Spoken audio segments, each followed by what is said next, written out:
Good morning. I'm Berks County Commissioner Christian Leinbach, and I want to welcome you to our operations meeting for Tuesday, March 26th. We're broadcasting live via Microsoft Teams live event. We're also in person. And at this time, I'd like to recognize my executive assistant, Anne Marie Grill, to read the public comment policy. Thank you, Commissioner Leinbach. Public comment will be accepted in person and through the Q&A function. Please include your first name, last name, and municipality for all comments. Any comments without name and municipality will not be considered. Each citizen can submit one comment. Comment length is dictated by limitations of the platform being used. Teams Q&A. In-person comments will be accepted first, followed by comments submitted virtually. The meeting comment period is limited to a total of 30 minutes, including both in-person and virtual comments. This time period may be extended at the county's discretion. Please be concise. Comments that are germane to county business will be read during the meeting and should not be considered to be interactive dialogue. The county shall be the final arbiter of whether a comment is germane and should be read. Any response to public comment will be done at the county's discretion.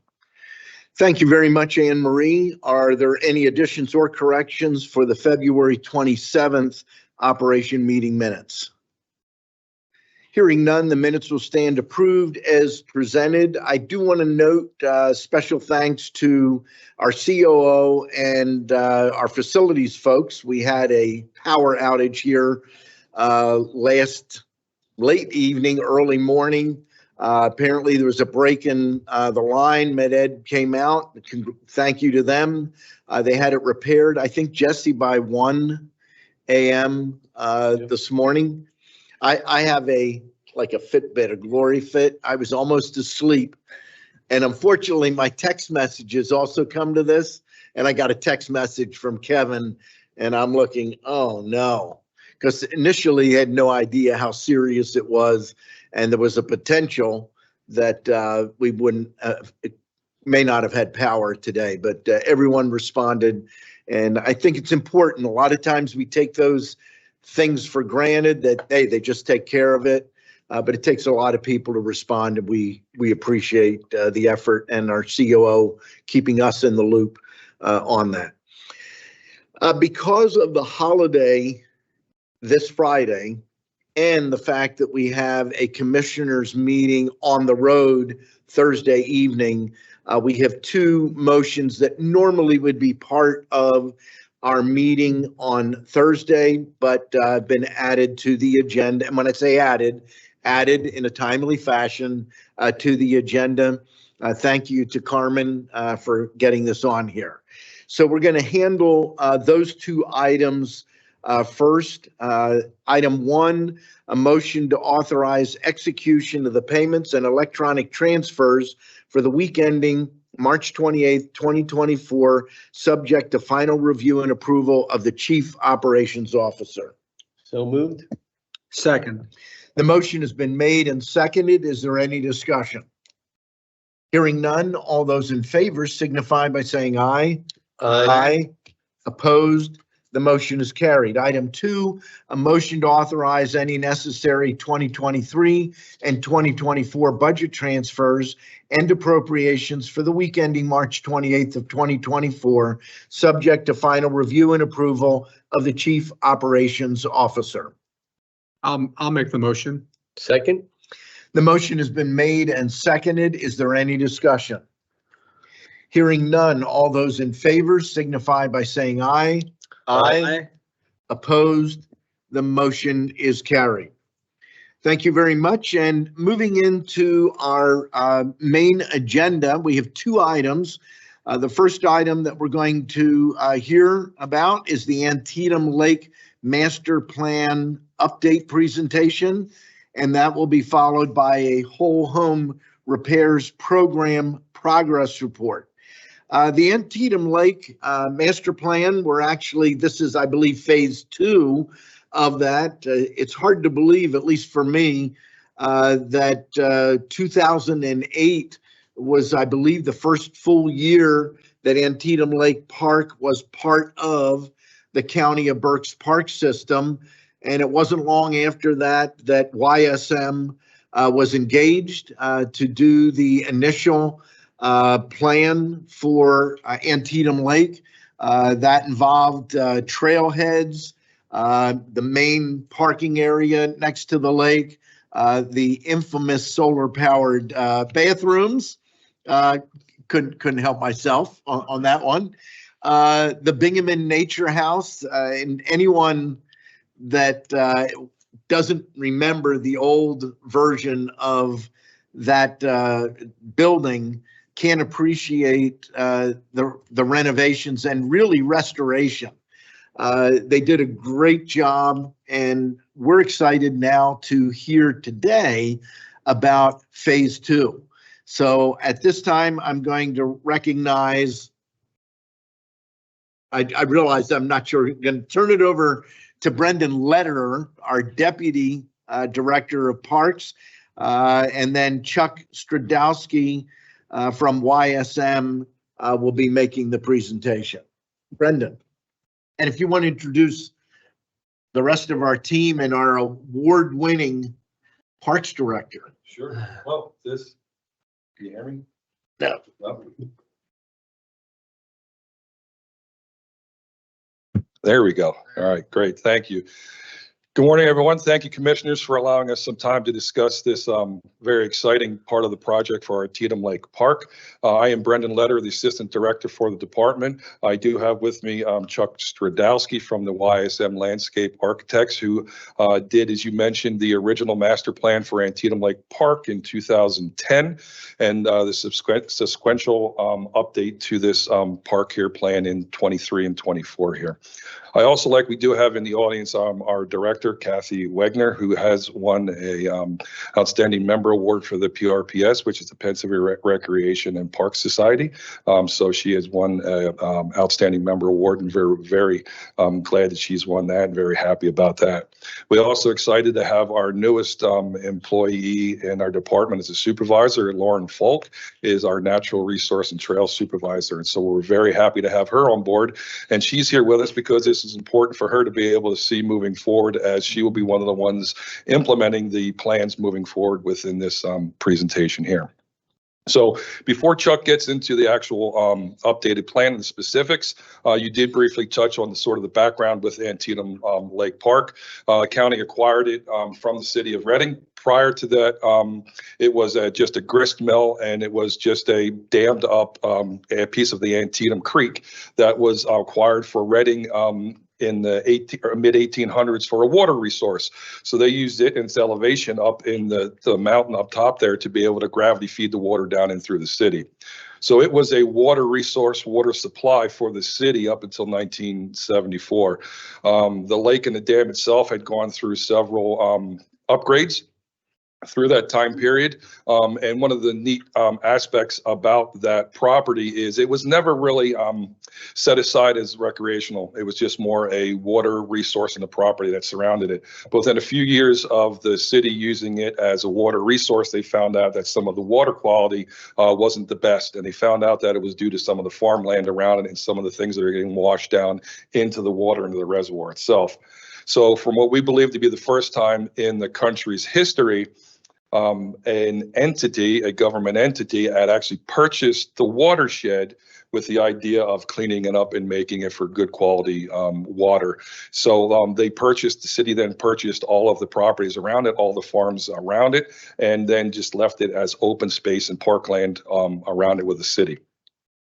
And then the county took the property over in 2008, and then Chuck and his team came on in 2010 to create this master plan for us with the 665 acres that we do have currently. The original plan was 643 acres. It did not include the Angora Fruit Farm. So most of the updates that you're going to see to the master plan do include the Angora Fruit Farm, which is a 22-acre piece of the property. It was privately owned until about 2014, and the county was able to acquire that from the family whose wishes were for it to go back to parkland and to be absorbed by the parks. And it's surrounded by That's correct. the Antietam Lake Park. That's correct, yes.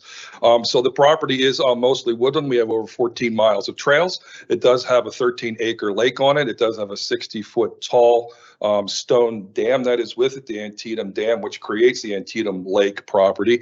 And when the county took the property over in 2008, we brought some engineers on board right away to do a rehab of the dam itself. So in 2011, 2012, the dam got completely retrofitted. It got updated. Spillway was adjusted. They put all sorts of other features like attachments and these huge cables that go down to attach it into the bedrock. And it was the level of the water was lowered, I believe, 4.5 feet to decrease the amount of water that goes over the spillway. And as part of being a dam owner, we have to follow some of the DEP rules with that, and we do our annual inspection with through DEP. And DEP is very pleased with our dam. They say that we're one of the few entities that do our annual inspection. They're very pleased with how the care of the dam is. There were things that we did take care of, like there were some valves that were not operational when it was not county property. We saw that right away that we got them repaired, got them updated, and as part of our annual maintenance, we go through and service those valves and operate them accordingly to be able, if we need to do any work on the dam, that's what those valves are for. And it is a recreational water facility. It has moved from a water supply into a recreational water facility. It is not in any way meant to be any type of flood mechanism or flood control in that aspect. So it is merely recreation in that aspect. So we are with sort of that. I'm going to kind of turn it over to Chuck to update us on the new second phase of the master plan, and then we'll entertain any questions then when we're finished. So Chuck, thank you. All right. Well, thank you guys. Thanks for having me. And yeah, we're excited for this project. It was a fun project to work on. Again, many of you are familiar with the master plan that was completed back in 2010. It set the stage for what Antietam Lake Park could be. And we did that whole design with the understanding that there was a 22-acre parcel that was central to the middle of the site. Again, as Brent noted, the acquisition of that property really helped kind of fill that gap and make the park a whole. So run through a slideshow of where we are. Again, back in 2021, we started a master plan process where we worked with a committee, mostly county representatives and other people within the community, to develop a master plan. And again, with that master plan, we set goals for what do we want this park to be. We completed a site analysis of the site. We reached out to community members and other entities that might have input into the design. We looked through alternative designs and ultimately came up with a plan that, again, we'll go through in this presentation. Again, I love this picture. It's, of that whole 600-acre plus Antietam Lake Park, the fruit farm was always that little out parcel that kind of sat, just a different environment for the site. So it opened an interesting opportunity to look at. And then again, the master plan update began to incorporate the fruit farm into the overall plan. Part of the needs assessment, again, we worked for almost a year pretty steadily on working with the committee to get to a master plan, key person interviews. We did hold a public meeting as well to again just make sure we got as much input as we can, because we did want this to be informed by the public so that they could have a say in what happens in the site. Again, went through a series we call conceptual alternative designs. We looked at different ways the site could be developed. We presented them to the committee, narrowed it down to kind of a pre-final, and ultimately to the plan that we have today that we'll present to you. So again, we're excited. We think this site, it does a lot for the park, and it serves a lot of different purposes that the park couldn't do without it. So again, some neat opportunities for the 22 acres. And just walking through it, first and foremost is the entry. We have our main entrance coming in. We have a large turnaround drop off and stabilized parking, which, it expands the parking that's on there today, as well as we know this would be used by school groups and other other parties to come in. So we provided ample bus parking right at the drop off. Restroom facility is right off the drop off as well to make it convenient for people. Stabilized parking, as well as we just have an area of overflow parking so that people can, on those heavy use days, we allow for overflow parking in the lawn adjacent to. I think one thing, the people that are watching, the circle, the top of that circle is a narrow drive that goes out to Angora Road. Because without knowing that, they may not have a frame of reference of which direction. So that's the drive, and then Angora Road where it Correct. intersects. Yep. Yeah. So again, parking, and then we like this option because it limits parking to the edges. In park design, we always like to kind of eliminate vehicular and pedestrian traffic. So this way people come into the site, parking's provided, and then it becomes pedestrian from there on in. So again, convenience facilities, kids getting off a school bus maybe that might be enjoying it. We have a restroom convenient to the bus parking. There's a small pavilion kind of right near the entrance where, again, kids can gather on those drizzly days trying to get to the site. And then to the western side of the site, again, when you come in, we have the former barn has been removed and replaced with an educational building. So that kind of becomes the centerpiece to the park. Centrally located, convenient to parking right off the entrance. Right as you walk in, again, behind it, we have a small outdoor amphitheater that could be used. Again, get the kids outside and enjoy the outdoors as much as practical. So a small amphitheater that complements the education building, uses the building as a backdrop. As you move further down the site, we have a natural playground area. This is something, again, just love to see happen. It's a age segregated area where there's 5 to 12-year-old area and a 2 to 5 for the tots, and nature-based. It could be run environmental programs out of it. A central area for with some shade for caregivers to watch the kids as they're enjoying the park and the playground. And then if you move further, again, there's the yellow on the plan is just indicative of different kind of native grass meadows, just the way to stabilize the lawn, minimize mowing, increase habitat. We have a pollinator meadow, which is a little deeper yellow there on the graphic. Just ways to, again, introduce and enhance habitat in the site. The site was part of the orchard per the name. There were areas of trees, orchard trees that we did maintain. You see to the far left, there was a section that seems still viable to at least allow them to continue for the educational value is to kind of tip our hat to the past uses of the park. Then zooming in again, the education building, there's accessible trails that connect all the facilities. So the playground is connected to the education building, of course, to the parking area. So everything within this plan, we're fortunate that the site is gently sloped. So, ADA access to all the facilities is provided in the plan and would be accommodated. What's a successional forest? It's a forest that area is an area that is kind of full of just, actually, that's not even forest at this point. So, yeah, it's part of the meadow now. We wanted to kind of increase that existing forest, so we've expanded it to, succeed the meadow that's there now, and expand the connected forest with the rest of it. If I may, so if we were to let something go naturally, and you let your lawn or your meadow grow naturally, and you don't touch it for years and years, all different things are going to start to crop up in there. Other bushes, there's some other trees are going to start to come in, and certain trees come in first and then they'll grow up. And it's basically the starting or the progression or the succession of what turns an open area into a forested area.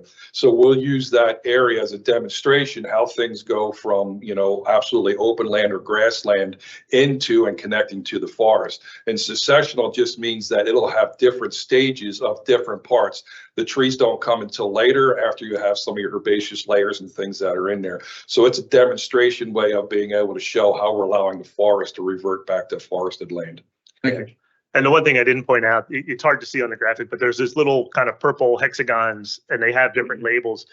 You know, environmental education is something I think that is important in this park, and we like to do the self-directed education where people on their own could walk around the park. There may be a sign that talks about different things, and there is a, you know, we note successional forest because again, it's going to take 20, 40 years for that successional forest to really take over. And I think that is a learning experience for people to kind of be able to witness that over the next, 20 years. So again, those opportunities are explored and highlighted on the plan. And then on the eastern side of the site, again, kind of that main entrance, it's those great open views when you get out of your car and you walk into the site. We have these long views down to the pond. We see that area as, again, just a maintained native meadow. Perimeter trails around, basically taking you from the parking to this one great loop that goes around below the existing pond, back up the other side of the trail. That would be ADA accessible. We also see that there would be kind of interest in mode trails throughout the meadow. We have one kind of shown right down the middle. Again, just a different experience for people to, get out into nature. And then, of course, these trails that we're proposing all connect to the existing trails that are just outside the fruit farm footprint into the rest of the trails of the Antietam Lake. So connects it to the rest of the park. Again, another remnant of the orchard, small pavilion anchored on the east side of the meadow, just to, again, provide another shelter, a private area where people can go and have a small gathering, enjoy the park. So that's the plan for the 22 acres. I can take any questions you have now or move through. Again, as part of this process, county also asked us to look at, although this is a new component to the park, how does it fit into the overall master plan that was completed back in 2011? So we did want to kind of look at the priorities of that master plan from 2011 and provide updates. One of the things that came about that was a discussion from the previous master plan was maintenance. At one point, there was a maintenance facility in the original plan that proposed a maintenance building kind of near the Binghamton House. And that was, upon this update, we realized there's a better place for it up along Hill Road in the site of the former Victory Garden area. That would be a nice kind of satellite area, still convenient to the rest of the park, but that would be a really good place to provide maintenance. Again, it's a relatively flat site. It could be situated up there kind of outside the day-to-day park use, so it wouldn't be seen by the public, and but again, still convenient to the rest of the park. We also looked at it as a great place for a trailhead for mountain biking and to the trail access from up there. So in addition to the maintenance facility proposed, thought adding a mountain bike component and a trailhead up there to kind of gain the upper, it's a really high elevation. It would get, a great place to launch for connection to the rest of the trails in the park. So that was one of the changes, and I'm kind of jumping around here.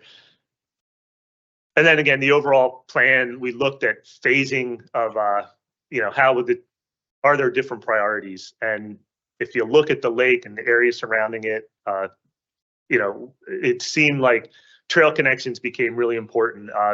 Hard to read again, but the graphic on the north side of the lake, a new priority or a first phase was to connect where the former mud catcher is, make that connection to those trails, because from Angora Road parking area and the trailhead, it would be great, and the mother tree, it would be great to get people from the mother tree up around that little cove and then connected to the other trails. So again, we think that became a kind of a new urgent priority to try to accomplish.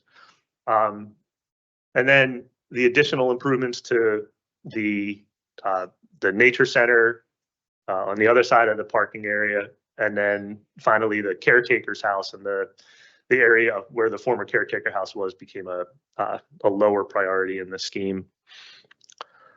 And then as we look at the fruit farm, again, we see the main goal to get people into the park and get them excited about the park. So phase one, we're suggesting a parking area and then that big loop trail that goes down around below the pond to, again, introduce people to the park that may not be familiar with it, get them into the site.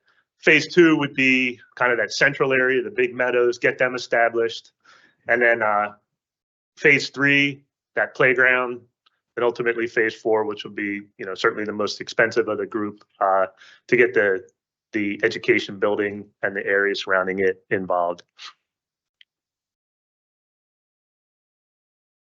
So that is what we have. So again, we're excited. We think this is a really nice plan that came about, and will be a really nice complement to the overall Antietam Lake Park. And if I may, commissioners, too, what we're looking at today is, and thank you, Chuck, for that good overview with the presentation, is we're asking for your review of the plan and your acceptance. It had gone through the county parks department, and then also then gone through the park board, and the park board did review this, and at our last park board meeting accepted it, and then made the recommendation to move up to the commissioners for their review. So we are asking for a review and acceptance of the plan, and that does not have anything to do with any type of budget constraints and anything to do with the funding. It's merely the plan and the guidance of the plan to move us forward. Anything that would happen moving forward would be going through the regular budget process and the regular funding process that we do with anything else. So what we're asking for is just acceptance of the plan to give us that guidance to move forward, separate from any type of funding. So there's no funding at all tied with this request for today. I obviously saw this plan before. It was presented a month or so ago to the Parks and Rec Advisory Board. I'm very impressed with it. I mentioned one of the things I look at when an entity puts together a strategy is it practical? And one of the best ways to know that is to look at phase 1. And phase 1 strategy and plan has worked very, very well for Antietam Lake Park.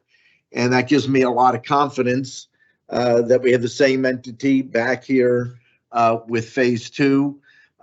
Very clearly, there's budget considerations, but in principle, I support it. I don't know that we need to make that decision today, but what I would ask my colleagues to consider is that we consider putting this on an agenda for an upcoming commissioners meeting. I'd like to get it approved in April if we're prepared to do that. I do believe it is important that we look at the budget side. Obviously, it's phased, and one of the questions I have, there's 2 different segments here. One is the Antietam Lake, and that is phasing. And then the Angora Fruit Farm, and that has phasing. Are those phasings together or are they separate? We always claim phasing is almost an academic exercise because it's always going to depend on funding. And phase 1 might be phase 1A and phase 1B. We can always work through phasing to meet budgets, as well as priorities change. Just like, we revisited the master plan from 2011 and really realized there are different priorities for it. I do think phasing can evolve and it can change to accommodate what the funding sources are for that area. Your question to we talked about as a committee, do we try to phase, phase 1 is the fruit farm and phase 2 goes back to the lake. It's really difficult. And again, I think it's, as needs arise within the community, I think you try to accommodate that or, so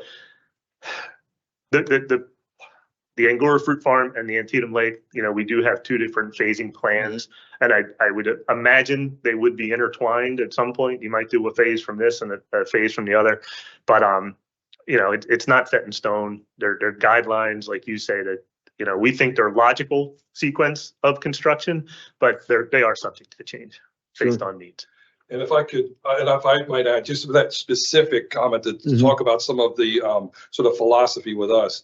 The phase one, the original phase of master plan, a lot of good things have happened with that, and we have people utilizing the park. Now with the Angora Fruit Farm coming in, we'd like to be able to do something with that to get the people. And the way Chuck and his team had phased that, let's get people here. Let's get people here and start to use it, and then we can move through, sort of take that low-hanging fruit, the thing that's going to be is most important, to get the people here, and then move through those phasing. So specifically to answer that question, we would probably recommend going into the Angora Fruit Farm phase 1 to get people introduced to this specific part, because the original stuff has been working. We haven't had good things happening in the larger park plan.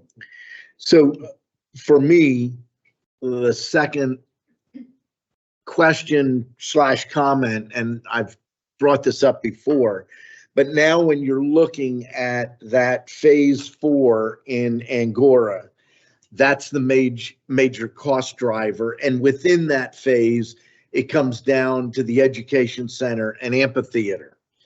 And I want to say publicly, this is an opportunity, I believe, to look at businesses within the community and potentially outside of the community to get a sponsorship and/or naming role for that education center.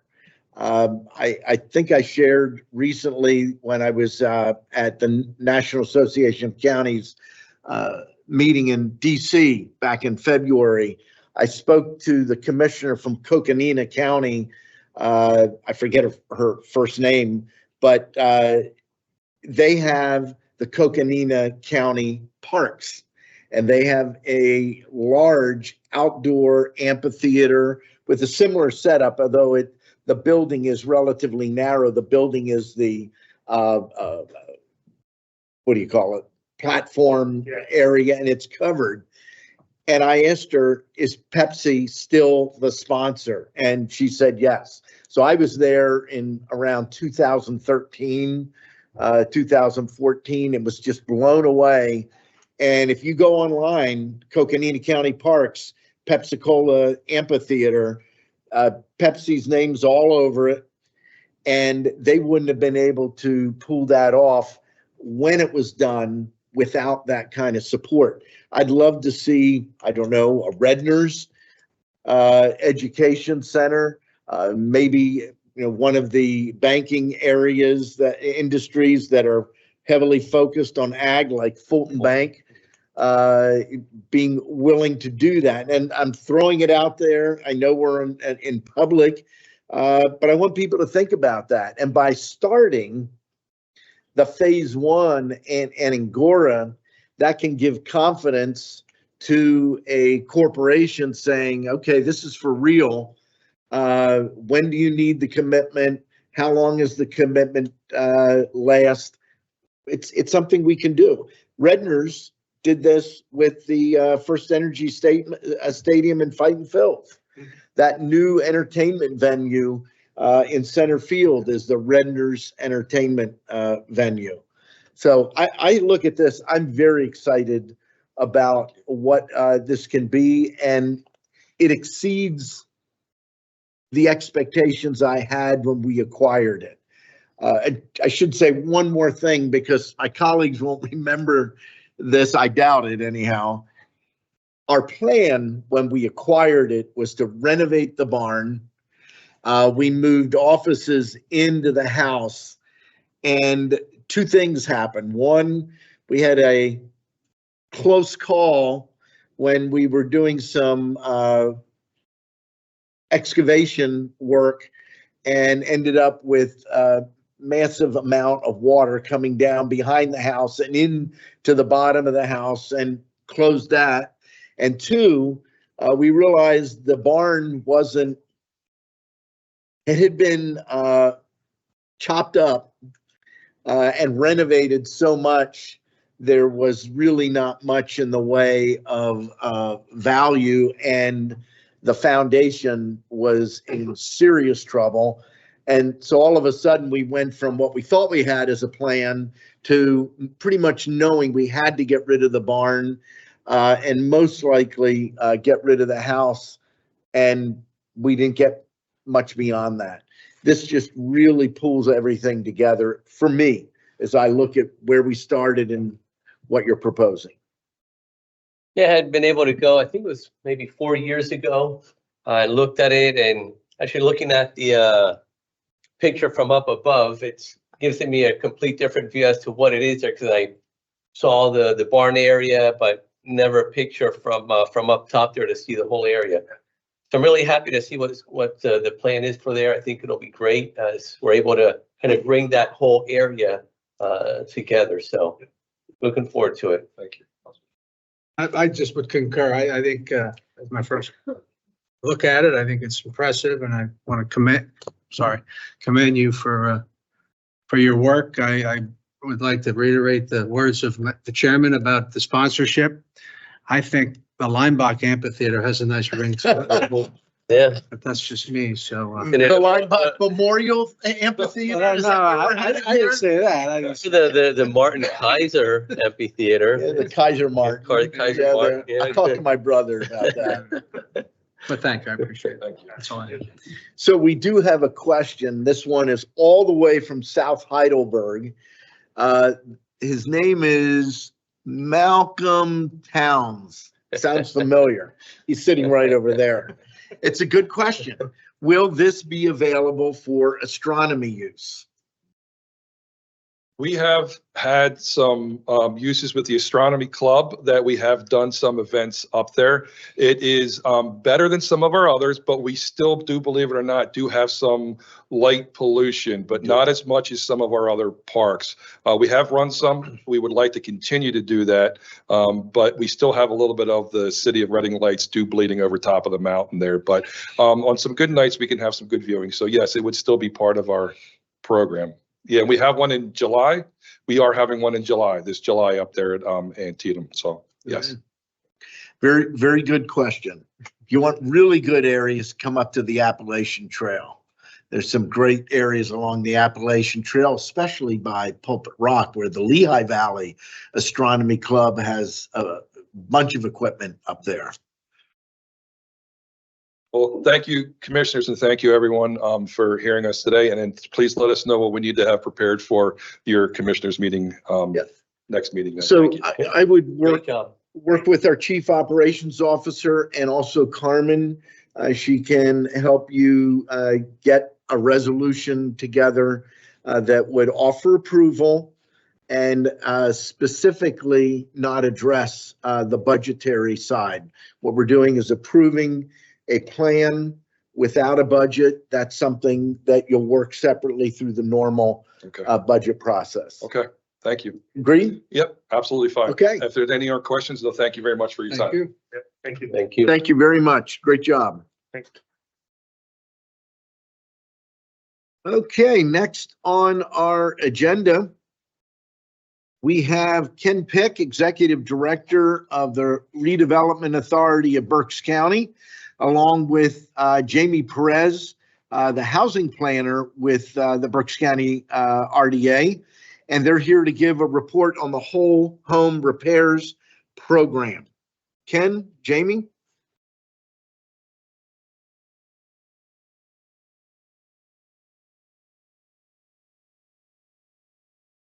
Commissioners, good morning. Everyone, good morning. Thank you for allowing a few minutes for us to give you a progress report, I should say, on the whole home repairs program. I'm going to give you a little background and then we'll let Jamie dig into some of the details. The Pennsylvania Whole Home Repairs Program came out of an $80 million funding from the Pennsylvania American Rescue Plan. It garnered wide support from lots of legislators, including our own Senator Schwank, who was very instrumental in helping this impressive funding source become a reality. I will tell you, though, it's a one-time funding source at the moment. This $80 million was a one-time allocation. There is thought of continuing it in some amount in the future, but at this point, it's just a one-time funding source and program. The county commissioners were gracious enough to allow the Redevelopment Authority to be the administrator of the program here in Berks County. We contracted with Habitat for Humanity to help within the city of Reading. And also we contracted with Connections Work. I have to remember that now. connections work for the workforce development piece. We opened up applications quickly. We're overwhelmed with applications and closed the program and are now working through the applications and the projects.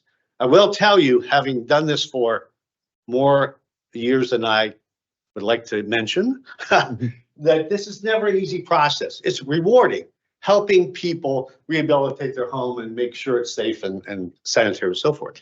But it is very administratively intensive.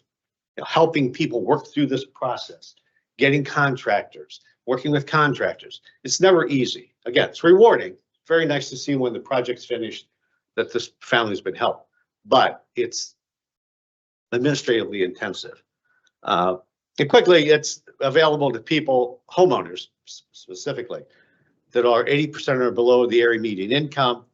We have a little component for landlords that will rent to people at 60% or below the area median income. We didn't take too many landlord applications. It's very narrow, the program from the state, so we did take a few. And with that, I'm going to let Jamie take over and talk about the statistics. Thank you, Ken. Good morning, Board of Commissioners. Good morning. So to date, we have received 228 total applications. Of those 228, 47 have been approved. We have applications under review at the moment of 23. We have completed 24 total projects, and we have 134 applicants that were at this point denied or deprioritized, and those are mainly due to incomplete applications, income eligibility, or project cost overrun. To date, we have expended $970,000 of our total allocation, which represents about 34% of the total program funding that we had for that for the program. The challenges that we have are mostly due to just getting the applicants to submit the application and its components in timely fashion. It's new to them, and so when we're asking for the income documentation that's required for the program, their schedule tends to be a little bit different than ours. We're maybe more trying to get a more aggressive pace on document collection, and they maybe will take their time on that, but that's okay. We continue to process the applicants as best as we can. The staff at the office is doing a great job, and we have helped a lot of the applicants with technical support that's needed. As Ken had mentioned, some of the homeowners have struggled with getting contractors on board and being able to really schedule the repairs that they need for their home. We do provide technical assistance to those homeowners so that they can actually complete the repairs that are necessary for the program. So question, Ken and Jamie. So Senator Schwank on 2 occasions very recently came to me and said, look, I'm concerned that Berks County isn't in the latest allotment. And I came to you, I said, look, I'll talk to Ken because I don't understand all the details. And you said, that's not exactly right. Can you explain why you believe we're doing everything that we can at this point relative to this program? Yeah, again, it's what you find with any time you help homeowners or property owners rehabilitate their home, it's very intensive. And what we're experiencing is not unlike other counties around the Commonwealth. Mm-hmm. That takes time. And while we're 34%, we're still on track with our at least neighbors counties. Right. We're not behind any other county. We're not kind of in the average time period of how this works and where we are spending. And we're not even at a third of the money that's been allocated to us, right? Correct. We're 3.6. Yeah, 3.6, almost 3.7 million. And you're just under $1 million that you've spent. And even though it's not shown on here, there Mhm. are some projects that have been allocated, obligated money, Right. where that haven't been expended. So what you're seeing as a balance doesn't really reflect some of the projects that are ongoing that have Okay, allocated. I didn't want to get into that because that's kind of, it's complicated to talk about, obligating, as opposed to expending. but asking for more money when we still have a significant balance is kind of hard, isn't it? Yes, and I don't think that this program allows you to ask for more money at the moment. Okay, There's some other programs around the state that you can get reallocated funds. But I am not aware at this point that we can ask for additional money. Sure.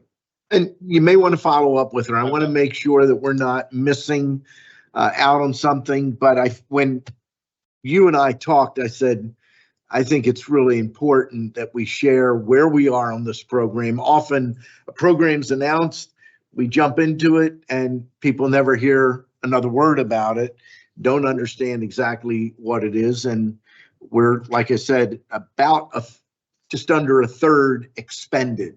Right, and I think it was about $1 million obligated, not expended, obligated for projects already. Then we still have, you can see, we still have applications that we're still going through and Right. and so forth. One of the challenges within the city was many people came to us, to this program, and the house would be much more than $50,000 for work. Right. And they have not in the boroughs and townships too, but to a more degree in the city, where we were looking at $75,000 to bring the house. We faced quite a number of those in the denials that they just, house costs too much money to rehabilitate than we had available. And I might add also that the program from the state only allowed you to give up to $50,000 per Mhm. project. We chose 24/9 because that keeps us under the state wage rates, prevailing wage rates. We felt that if we would go over that, it limits contractors. It's even more administratively intensive to go like 26, 27. So let's touch on that. Okay. That's and both of my colleagues know that this is a priority of CCAP. And let me give you an example of why that's so critical.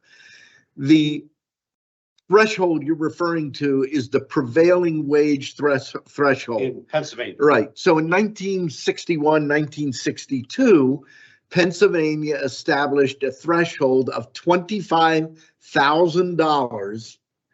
Any project that is 25,000 or greater required prevailing wage. That has two parts to it. One is a specific wage scale, and two is some fairly intensive paperwork. That has not been raised since then. If that was raised just to match inflation, I believe the last number I looked at was in excess of $250,000. That wouldn't be an issue. Why is it important? Many small businesses, not just contractors. We find it here in the county with carpeting companies. They won't do prevailing wage. They don't want the hassle. And so you get fewer bidders and often fewer local contractors. And that's not good. If we're spending taxpayer money in the community to the extent that's possible, we want to benefit local businesses that are paying taxes in this community. And that the $25,000 threshold is rough. And this is not a partisan issue. When I was president of CCAP in 2013, and you will remember this, the Republicans had the House, the Senate, and the governor, and we couldn't get a bill out of the House. It's absolutely insane. You chaired a forum at the end of our conference earlier this month. We had the School Board Association, Township Supervisors Association, Authority. and the Authority. Sewer Authority, Yeah. Sewer and Water Authority from the state. All three said, absolutely, we need this updated. Not get rid of it.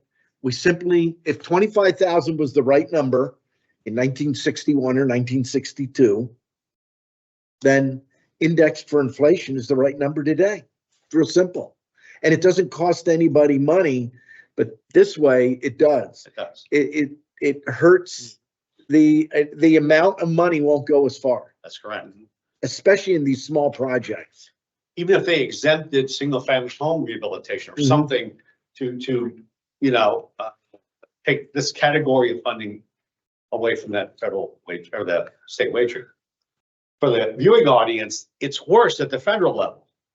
It's $2,000. It was established in 1933, and they've never adjusted it. It's even far worse. Yep. On the federal side. That's called Davis-Bacon. That's correct. $2,000, 1933, never adjusted. If you ever want to do history, check out Senator Davis and Senator Bacon. I get confused who was from where, but one's Pennsylvania, one's New York. And at the heart of it, there is some significant prejudice going on, trying to deal with African-American businesses that were moving up from the South and willing to do work, and immigrants from Europe willing to do work. And they wanted to stop that from happening and protect local workers was their argument. But Davis-Bacon, 2 U.S. senators. So. What are the numbers versus city versus county? That's a good question. I don't have that available right at this time, but I can provide that to you. Yeah, I'd like to know, what projects completed, what's allocated wise in applications, what the percentages were. We'll do that. Thank you. Yeah. Good question. Is this information available on your website by any chance? Well, pretty long. We didn't yet. Good. Want to present it to you and also our board this afternoon, and then we'll stick it on the website. Yes. That's good. Any other questions? Questions about the city as well, so, yeah. Okay. Thank you very much. Thank You? Appreciate the input. That brings us to the end of our agenda. I'm looking here. I don't see any public comment in person and no other public comment online. Carmen, we should have rules that if you're in person, you need to make the comment in person, shouldn't you? That should be. Yeah. That may be a first, Malcolm. That's all that we have on the agenda. Motion to adjourn? Motion to adjourn. Second. The meeting stands adjourned.